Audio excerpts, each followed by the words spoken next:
Sorry, chat. I was busy playing Raid Shadow Legends on my mobile device. It's so fun. I can spend hours every day that I can customize my characters, and it's free to play on all devices. All right. All mobile devices. Thank you. All right. Here we are. We're back. This is what I asked you guys to do yesterday. I wouldn't call it necessarily a concern. Did you do this? Did you do Fog, Goth, and Gog? Okay, so check real quick. There's probably some minute differences between what I've done in the end and what you've done in the end. You may or may not have included any of this good stuff in there. This was not required yet. Let's check. F of G, did you guys eventually get to 4x squared plus 6x plus 2? Okay, somebody who didn't get the exact same thing, I would love it if you'd share, but I'm not going to say you didn't. If you got something wrong and you see where, I would love to hear it. Okay, G of F, 2x squared plus 2x plus 1. Okay, and G of G is 4x plus 3. All right, the domain part. I'm going to take another shot at this. Nothing that I told you yesterday was incorrect, just so you're aware, but I do think that maybe it was a little bit too far out there to be a real meaningful conversation. Okay, so as we look at this, we're going to retry this. Did anybody answer the domains of these? Okay, so we're going to really quick, and these are both really easy. We're going to do one more example where we do find the domain and stuff with maybe not even necessarily having to do the composition. So here's what I want you to jot down for me real quick. Yesterday I had all the big pictures, and in words, in essence, what I said was take the functions, the domain of the inner function that spits out the range that works in the domain of the outer function. It's really hard and easy to get lost, right? Okay, so you probably have something written down. I don't recall. I want you guys to jot that down. To find the domain of a composition, this is like the set of steps that we can just run through. That'll hopefully make it easier. If it's just the composition, excuse me, of two functions, step one, find the domain of the inner function. Easy, maybe, typically. Step two, find the domain of the outer function. Again, typically fairly easy. I'm going to quit talking at y'all for a second. Now, we cannot do two things. We can't divide by 0, and we can't take a square root of a negative number. Out of pure curiosity, do you remember any other restrictions that we had to make, things that break functions you've seen? Logarithms might be somewhere where it happens. Trig functions are another place it happens. If you don't recall, that's okay. We will see them again. So I want two functions, and I'm just going to make not crazy challenging functions, but we're going to do an example of just domain, just to make this make sense. Just doing compositions f of g and g of f, does that feel all right for everybody? Okay, it's just like evaluating, just looks a little uglier. I'm going to do my example right here. So example, let's pick a couple functions. So I'm going to say let f of x equal, let's say it's 1 over x squared minus 1. And g of x we'll have as, we'll just make it super easy, x square root of x plus 1, sure. All right. As we just look at this, here's my first challenge. I want you guys to attempt, I'll give you a head start, find me the domain of f and g real quick. What breaks my function?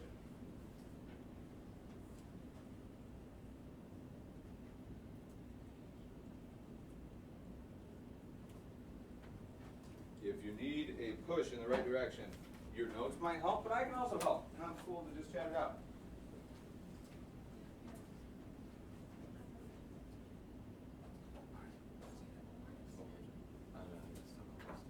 You're good. I'll let you get it written down first.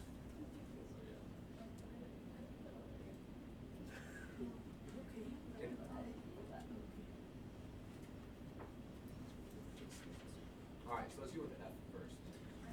In the function f, what would I possibly encounter that would break 0 squared is negative? So I only worry if the denominator is 0, right? Yeah. So do me a favor, and this is a weird thing about obviously. You're worried about x squared minus 1 equals 0, right? So over here we'll have a little scratch work, and you can either solve the equation or an unequation. And they're going to do the same work, it's just how we write it. Write x squared minus 1, that's the thing we're worried about, right? And then you get an option. You either need to tell me what values of x make that equal to 0, which are going to be the same answer. So I always do this not equal to 0, right? And then we'll just solve this equation like it would just any other regular equation. Equal is even not equal. Now, if I'm factoring, is there a GCF? Is it a, so there's nothing that goes in the book, right? Yeah. So how would you factor if we're going through that flowchart? If you need to grab the flowchart, do so. You remember the factoring flowchart we made? Yeah. You might be doing it from your brain or from memory. There's a more normal way to say that. You guys think you have the domains? Some of you are giving me eye, some of you are very intentionally not making eye contact, which may mean the exact opposite. Let's check it. On F, what could go wrong? I possibly could divide by 0, right? Now, I don't care about x being 0. That's always a misconception. I care that the denominator cannot be 0. So I am going to go with whatever one you guys want. Here's my scratch work. And I will do more of an effort all the time to show every little step. I may not always annotate it, but I'll try to take like the smallest possible step as I'm working a problem. Okay, for scratch work, what's the denominator of f? Okay, now here's what I don't care about, and it's a weird thing. I don't think I've ever used this language. If I said, let's make this an unequation, do you understand what I'm saying? I can't let that denominator equal what? It cannot equal 0. Now, whether that says equal 0 or not equal to 0, I'm just going to treat it the same. This is just going to make sure they say this is what x can't be. Okay, so let's try to solve this unequation. I'm going to find the real word because there's no way that's it. How would you do it? Oh, my flowchart. Is there a GCF between x squared and 1? Okay, bummer. Is it a binomial? Ooh. Do you know the square root of the x squared? And 1? So they're both squares. Is it a difference? Well, gee golly. Difference of 2 squares. There's a shortcut. What's the square root? How does it factor, rather?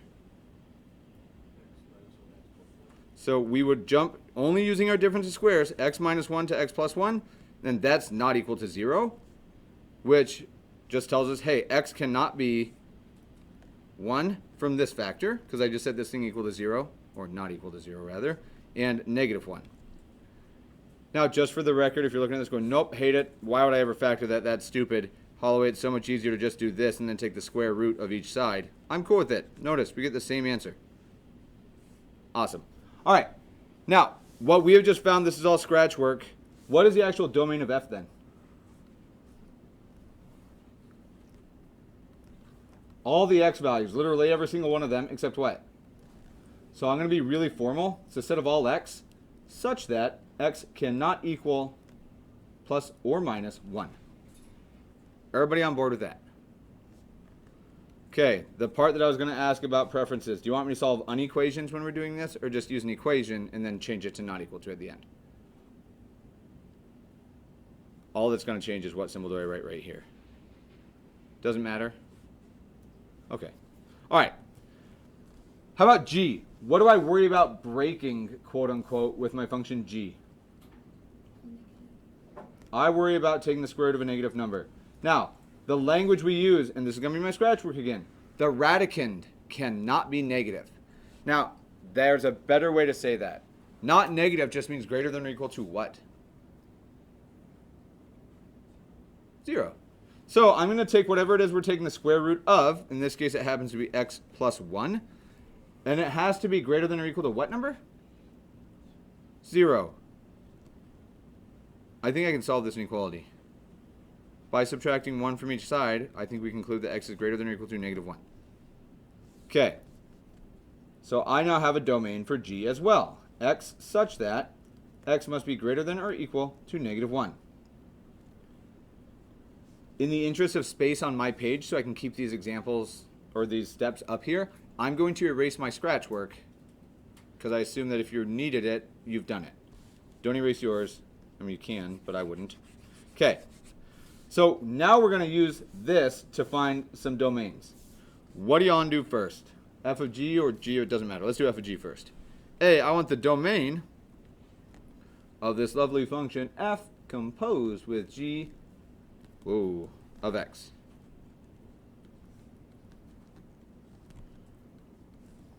All right.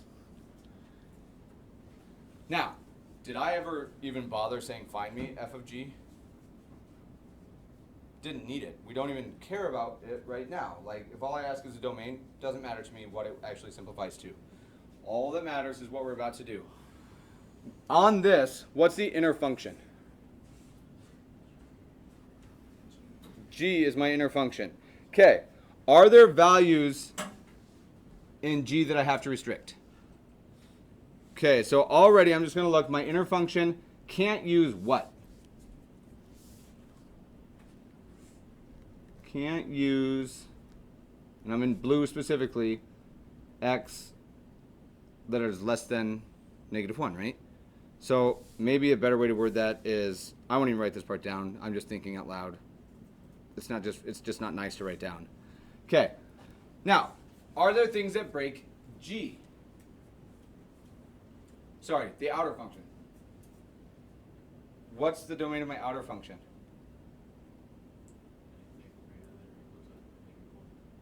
So careful, what's the outer function here? If we wanted to go one step further, and we're going to clear this up, I'm not disregarding your comment. I just think this is the best way to answer it. If I wrote this instead, it'd be f of g of x. Cool with that? Inner, outer. So the inner function we've already thought about, right? Like step 1, inner function. Okay, step 2, outer function. Are there restrictions on the outer function f? X just can't be what? Okay, so all numbers except for that, right? So as we're looking at this, there's a couple ways that you can kind of piece these together. I cannot let g of x seemingly equal +1 or -1. So we're going to solve our last inequality here. All I worry about is restricting g in a way that makes f work still. I know that g of x, since it's going to plug into f, what can't it be? Can't be 1. And g of x also cannot be what? What two numbers aren't I allowed to plug into f? -1. Now, we have a function, g of x, that I can set this equal to. If I just substitute in, g of x I know is the square root of x plus 1. This cannot be equal to 1, and same function here, square root of x plus 1, it cannot be equal to -1. I'm going to make this sign say not equal because I just didn't say it or write it.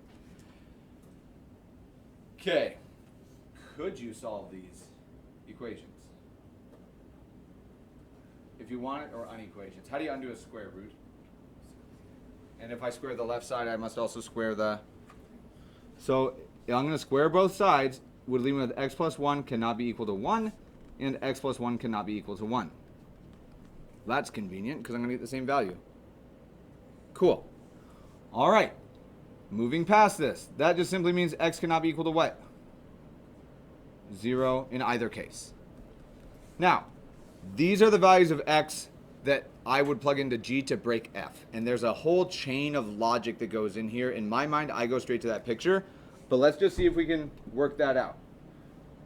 I'm allowed to choose all x's to plug into f or at g as long as it's not that. So when we start thinking about this big domain, I'll just start with the set of all x such that we just found x can't be equal to what number?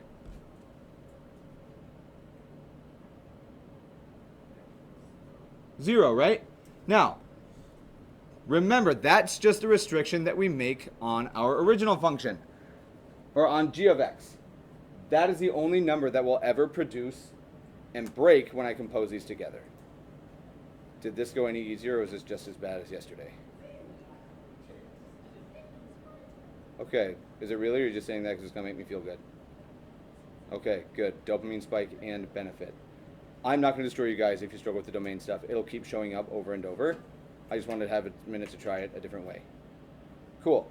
Let's do one real world problem. Anybody here think you might want to be a doctor? Or medical of some sort? Cool. So, depending on the type of medicine you pursue, is it possible that maybe you look at how bacteria grows, maybe like antibiotic resistant bacteria or something like that? Certainly valid. Well, I'll start going here. We have this thing that tells me how many bacteria are going to be growing on food or on the food at a specific temperature. Now, if you take food out of the fridge, what does it immediately start doing? Assuming that your house is warmer than your fridge. It starts warming up. So we get another function, and this happens all the time. Furthermore, though, we get this function, capital T of T. And I know the notation's ugly, but thoughts on what this function might represent? N of T is the number of bacteria at temperature T. This is the temperature of your food at some time. Okay, so T of T, this other lovely function that we get to play with, is equal to, let's say, 4T plus 2. And we'll just say that this is for T between 0 and 3.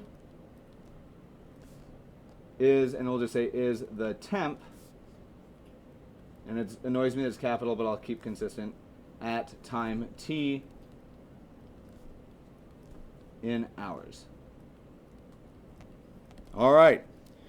Here's what I want you guys to do, or us to do, we'll see. Part A of this problem is I want you to determine, or find rather, what we would get if we were to take N composed with T of T, find that function, and interpret its meaning.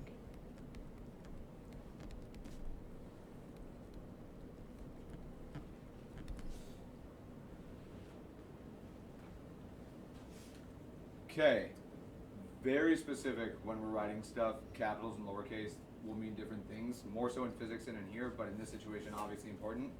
Do you want to do the composition yourselves, or are we doing it together where I call on random people?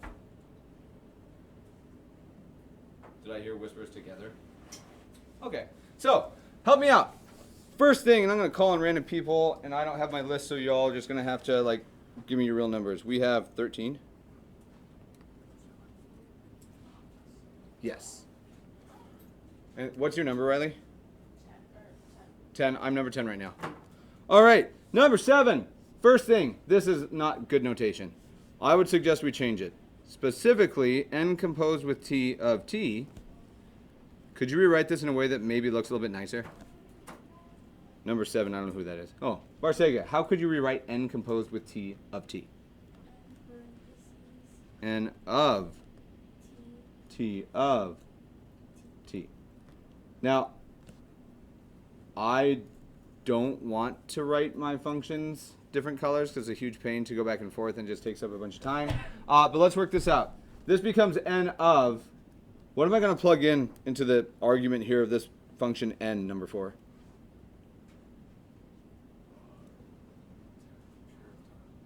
Okay, and what is that? 4T plus 2. Love it. Perfect. Okay. If you're looking at it, notice that's just this. We just plugged it in right here, just substituted. Cool. This thing now means that anywhere in this original function N that I see a T, what do I plug in for it? 4T plus 2. So this one I will take the time to change it. This becomes 20 times something squared minus 80 times that same something plus 500. And that something is just going to be that function 4T plus 2.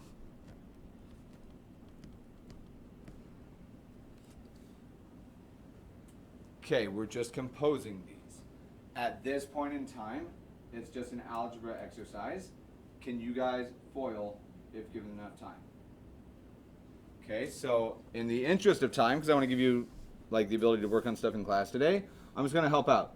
20 times, and I'll do this in black still, 16t squared plus 16t plus 4 minus, I'm just going to keep this one here, 80 times 4t plus 2 plus 500. My colors have gone out the window. Sorry.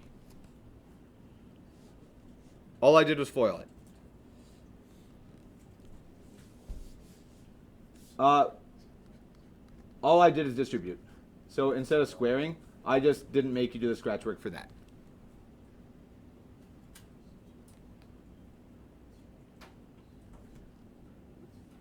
So, Huggins, I'm going to just clean up the language because maybe it's different. You may not have ever seen the word FOIL. I've heard of it, but I don't think it's the one that we use. When you do this multiplication, did you ever learn to draw these lines? Yeah. Okay. Do you agree that these are the first terms? First times first? Yeah. And these are the outside terms? Yeah. These are the what terms? Inside. Good. And these are the last. Yep, that's anytime you see it, I'm just talking about that distribution. All right. Help me one more step along the way to clean this up. 320, 20 times 16, plus 320t, plus 80, minus 320t, minus 160, plus 500, I think. Hopefully you guys are checking me as I'm going. And then I see some handy stuff. Degong. And let's see. 80 and negative 160 make a negative 80. So I'm pretty sure that this guy comes to 320t squared plus 420.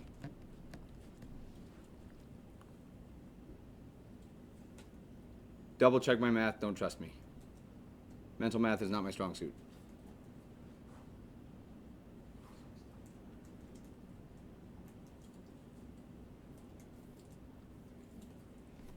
Am I wrong? It's good? Okay. All right. So we've done this. This is n of t. Cool. That doesn't mean anything to me if I don't know what this function does for me. What is this doing? I'm going to give you like 30 seconds. Talk with your neighbors. I want ideas. Notice, I didn't say good ideas or bad ideas. I just want ideas. A guess at what this is doing for us. You got? I don't know who it is. Charles, what do you think this does?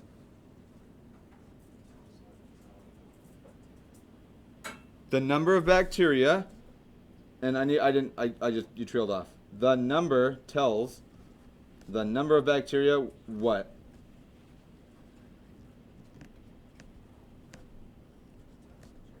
So you're right, but we've cut out a whole chunk of this. This thing doesn't just tell me the number of bacteria at a temperature. That's what the first function told us. This thing is actually just cutting out the two steps. Because if I wanted to know this before, I'd have to say, okay, if I take my food out, I use this function and say that if I leave it out for 2 hours, it's now this temperature. And then I would have to use my other function to say, oh, at that temperature, how many bacteria are there? And there's two distinct steps there, right? This function shoved it all together. Instead, I can just ask this, hey, the food's been out for 2 hours. This function already tells me the new temperature. And then I just take one step to say, oh, how many bacteria after 2 hours? We've just cut out that whole two-step process with this. The number of bacteria after t hours. The evaluating this part out, I'm less concerned about because my guess is you'd probably just type it into a calculator. These are big numbers. I wouldn't do them in my head. Can you guys tell me the second that I take the food out of the fridge, how many bacterium, one of those, are on my food? At time 0, how many bacteria would I find? 420, is that realistic? I bet it is. I very much bet it is. There's going to be a bacteria on your food even if you cook it. Not everything is going to get hot enough to kill everything, especially if you're going to plan on eating said food. Is it worthwhile if we had a bunch, like if I wanted you to find the number of bacteria at like 20 different times, would you rather do 40 different evaluations or just do 20 of this? It'd be easier to just do 20 of that. And realistically, why would you ever do 20 of that when you could just graph it and then pick wherever you want and you could already have that number? Okay. Composition stuff is going to wind up playing a huge role tomorrow. I want you guys, I'm going to give you, I guess I'll just give you an assignment right now. I want to give you another problem, but we can start it on Monday. Okay. For this evening, you get the privilege of homework 1.8, which is waiting lovingly on page don't know. Somebody can tell me that in a minute.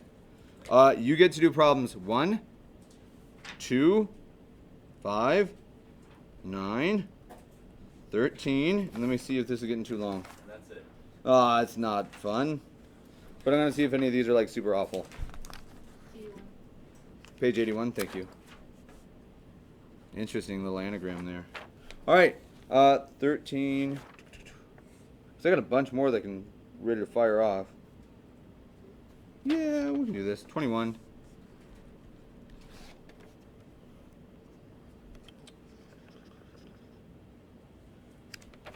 34.